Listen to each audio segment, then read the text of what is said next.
Caríssimo Padre Clebson, pároco da paróquia de Santo Antônio, também cura da catedral, da nossa catedral, cujo templo está em reforma e numa reforma bem adiantada, graças a Deus, esta primeira etapa. Estamos preparando uma casa linda para o Senhor, mas é claro que nesse contexto de Natal, nos recordamos que a casa que Ele quer morar é a casa do nosso, é o nosso coração.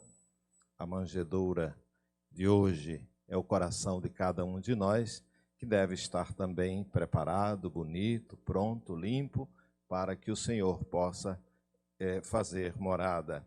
Caríssimo Padre Vinícius, reitor do Seminário Propedêutico, queridos irmãos, queridas irmãs, pois bem, estamos celebrando mais um Natal.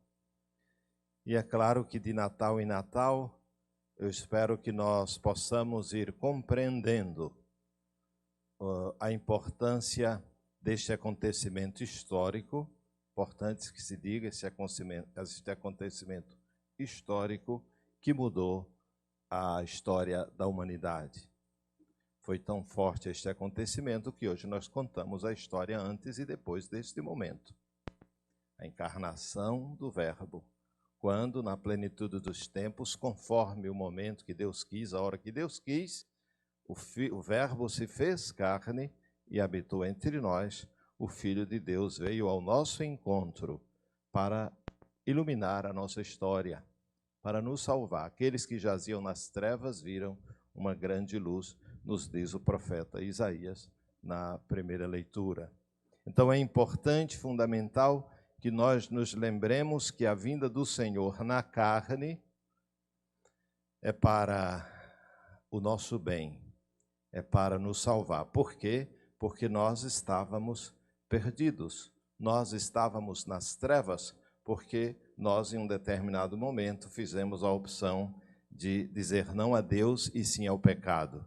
E a partir daí, então, é que se inicia a história da salvação, a história de um Deus apaixonado, a história de um Deus incrível, né, que realmente demonstra todo o seu amor a nós, quando, na plenitude dos tempos, envia o seu próprio Filho.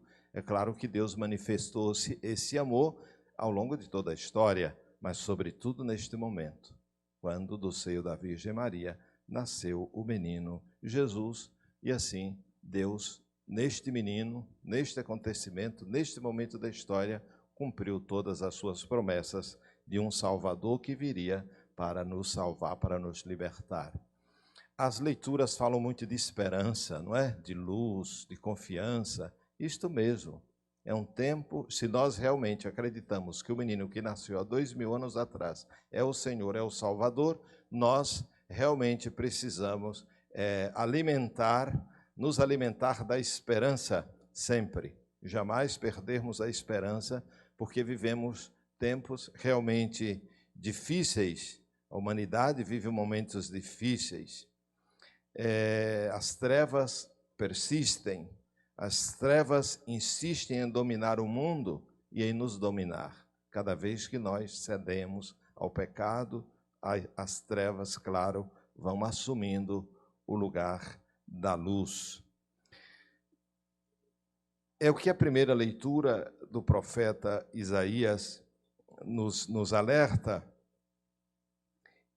nos fala, sobretudo alimentando a nossa esperança diante das trevas, diante dos nossos erros, diante do mal que existe, diante das guerras. Hoje, por exemplo, na Terra Santa, onde Jesus nasceu, não se pôde celebrar o Natal. As igrejas estão todas fechadas por causa da guerra. Lá onde Jesus nasceu, onde o príncipe da paz nasceu. E o frade que cuida lá da Terra Santa, um dos responsáveis pelo cristianismo, né, na Terra Santa, alguém disse assim: vocês cancelaram o Natal? Né? E a resposta dele, claro, foi que o Natal não se cancela jamais. Ninguém cancelará jamais o Natal, porque o Natal já aconteceu. Jesus já nasceu. Não é que ele agora esteja impedido de nascer. Jesus já nasceu. Agora nós comemoramos os 2000 anos do seu nascimento e esperamos que ele continue nascendo em nossos corações, nascendo no mundo e para o mundo, para que assim a nossa esperança possa ser sempre alimentada. Esta certeza de que Deus veio e permanece no meio de nós. Eis que estarei convosco todos os dias até o fim dos tempos. Por isso não devemos ter medo e não devemos realmente ceder às trevas, ceder ao medo, jamais, queridos irmãos e irmãs. Mas a primeira leitura nos fala, anuncia a chegada de um menino da descendência de Davi, dom de Deus ao seu povo. Esse menino eliminará a guerra, o ódio, o sofrimento e inaugurará uma era de alegria, de felicidade, de paz sem fim. Então, são promessas que nós guardamos realmente na esperança, que nós ouvimos e alimentamos a nossa esperança, né, na certeza de que estas promessas um dia realmente serão cumpridas em sua plenitude, porque o Senhor que veio para eliminar a guerra, o ódio, o sofrimento, né, e trazer alegria ao mundo, o ódio persiste, a guerra persiste, né, o sofrimento persiste, mas devemos ter a certeza de que a paz vencerá, de que o bem vencerá, de que o ódio, o mal será vencido. Para isto é que Jesus veio ao mundo, para vencer o mal e para inaugurar um tempo novo, um tempo de luz, um tempo de esperança. Podemos encontrar-nos, irmãos e irmãs, em meio a situações piores, às vezes, e mais difíceis do que em toda a história, porque estamos vivendo realmente um tempo complicadíssimo. Podemos encontrar-nos em meio às trevas da guerra e do ódio, mas mesmo que as trevas não aceitem a luz continua e continuará a brilhar. E esta luz não pode ser sufocada, jamais. O mal, o ódio, a guerra jamais sufocará a luz que Cristo nos trouxe, porque esta luz é Ele mesmo. A luz é Jesus. Então, jamais realmente as trevas sufocarão a luz. Então, falo isso, irmãos e irmãs, diante realmente da situação em que o mundo vive, que muitos de nós vivemos e que muitas vezes nos leva à desesperança, nos leva ao desânimo. Não podemos jamais desanimarmos diante dos sofrimentos, diante dos sinais de morte, das trevas que nos rodeiam. Por quê? Porque uma luz brilhou para nós. E esta luz ninguém pode sufocar. Também na sua vida. É bom que a gente não fique pensando, fazendo digamos assim, alargando o pensamento demais para o mundo. Somos os cristãos. A nós foi dado também brilhar. Cristo nos iluminou. E nós devemos iluminar o mundo pela prática das virtudes. Mas isto realmente não acontece. A prova é que o nosso Brasil está perdido, está sem rumo. No que se refere aos preceitos cristãos, alguém pode até dizer, para mim está ótimo. Aqueles que não creem, aqueles que preferem um mundo assim, bagunçado, um mundo sem esperança, um mundo sem rumo. De repente alguém pode achar que é assim mesmo, assim é que está bom. Para o diabo assim está bom, porque ele realmente traz a divisão, traz o ódio, traz as trevas, traz a bagunça, né? A desarrumação, também em nós, porque o pecado nos desarruma. O pecado, quando nós, por fraqueza, a gente comete este ou aquele pecado, o pecado desarruma a vida de Deus em nós. Porque as trevas vão tomando conta de nós, né? E assim, o perigo é permanecermos no pecado. Isso é que, de fato, não pode jamais acontecer. Então, esperança, confiança. Diante de tudo, devemos ter a certeza de que o Senhor está no meio de nós, que Jesus nasceu e permanece no meio de nós. A sua luz continua a brilhar e jamais deixará de brilhar. Eu sei que, quando, inclusive, o bispo ou o padre diz na missa, o Senhor esteja convosco, o que é que a gente responde? Ele está no meio de nós, o Emanuel, o Deus conosco. Não é que ele veio, não é, nasceu, depois viveu entre nós, padeceu os suplícios da cruz, morreu, ressuscitou e voltou para o Pai, disse tchau, até logo. Não, ele continua presente no meio de nós. E temos que ter bem presente o seguinte: Deus permanece no meio de nós, sobretudo através do nosso testemunho. Sobretudo através de nós, que somos batizados, crismados, que recebemos o Espírito Santo. Vós sois o sal da terra, vós sois a luz do mundo. Que a vossa luz possa brilhar também para aqueles que estão nas trevas. Deus quer precisar de nós, quis e quer. No passado precisou de tantas pessoas, inclusive de Maria, de Nossa Senhora, mas hoje Ele também quer precisar de cada um de nós e nos chama, para que nós possamos ser no mundo sal e luz.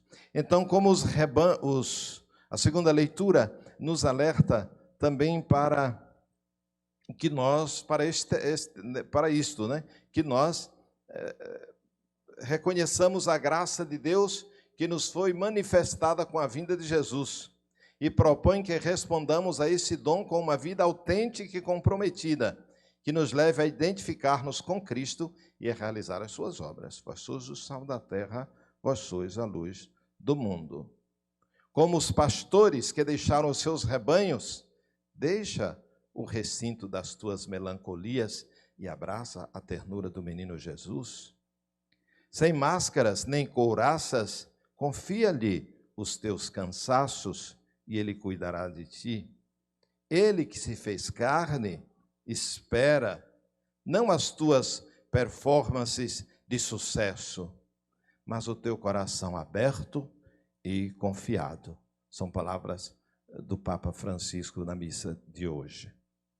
Então, o Senhor espera que nós abramos o coração para Ele. Estamos para comemorar também mais um ano santo, o ano que vem, e é importante que nós tenhamos bem presente isto, que devemos escancarar as portas do coração para a chegada de Jesus em nossos corações. A minha proposta para o clero e para o povo na diocese é que 2025 nós possamos nos colocar de joelhos diante do Redentor num ano eucarístico. Vamos lançar um ano eucarístico para que todo o povo possa realmente se colocar de joelhos diante do Redentor. E a Eucaristia é a presença real de Jesus no meio de nós. É o Natal permanente. Cá em cada missa, de novo o Senhor vem, de novo o Senhor vem, de novo o Senhor se dá. Não é verdade? Então, a Eucaristia é esse penhor, de salvação, mas esta certeza de que enquanto existir padres no mundo, existirá a Eucaristia, existirá o Natal. Natal é diário, que acontece na Eucaristia. Então, eu gostaria de encerrar esta meditação com uma oração de São João Paulo II sobre o Natal, mas, sobretudo, em relação à esperança que devemos ter, em relação a enxugarmos as nossas lágrimas diante da certeza de que o Senhor permanece conosco, está no meio de nós. Então, ele rezou da seguinte maneira: enxuga, menino Jesus, as lágrimas das crianças. Acaricia os doentes e os idosos.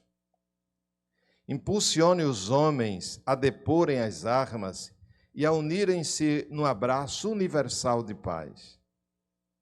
Convida o povo misericordioso Jesus a derrubar os muros criados pela pobreza e pelo desemprego, pela ignorância e pela indiferença, pela discriminação e pela intolerância. És tu, divino Filho de Belém, que nos salva, libertando-nos do pecado. Tu és o verdadeiro e único Salvador, porque a humanidade muitas vezes procura. Deus da paz, dom da paz para toda a humanidade, vem habitar no coração de cada homem e de cada mulher, no coração de cada família. Seja a nossa paz e nossa alegria. Amém.